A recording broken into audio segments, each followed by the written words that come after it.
Hey, this is Chris. Now in this video I'm going to be talking about bonds and fixed income and whether this is the right investment for 2023.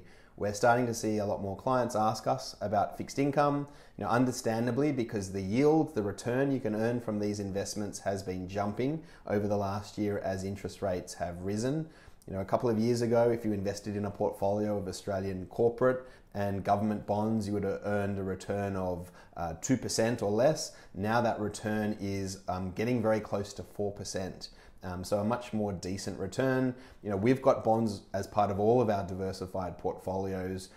So we do own bonds across the spectrum, but is it the year that bonds are going to perform well is the question we're getting. My answer to that would be really it depends on interest rate. So the big reason that bonds had a terrible year last year in 2022, in fact, an interesting stat out of the US, it was one of the 4 years in history where bonds and shares in the US both fell by over 10%, so it was very unusual. The reason for this was that interest rates were ratcheted up much higher and much faster than people were anticipating, and bonds move inversely, the opposite direction to interest rates.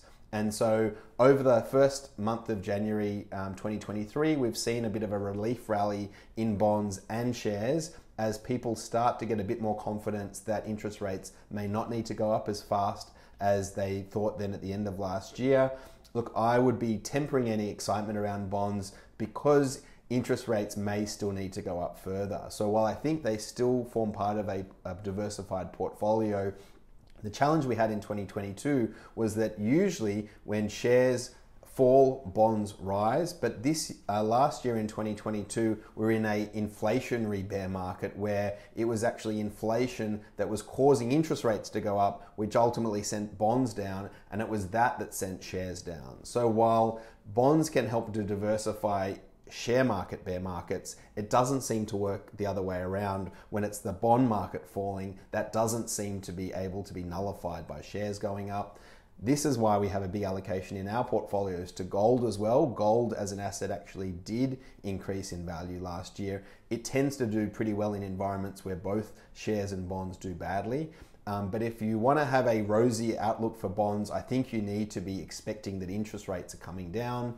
One of the concerns I have with people's excitement around interest rates falling is that historically at least, it has taken interest rates to be higher than inflation to actually get on top of inflation once it gets over 5%.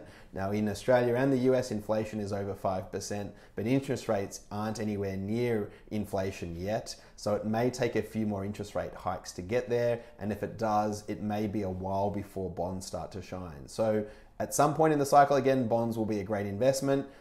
They still belong in diversified portfolios, and certainly in a share market, bear market, bonds can do well, but we're in a very strange world at the moment where correlations, the relationship between shares and bonds is positive, and it's actually at its most positive for many years. And that's why shares and bonds are likely to continue to move in the same direction probably for a good part of 2023, and it's why you should own other diversifying assets like gold in your portfolio.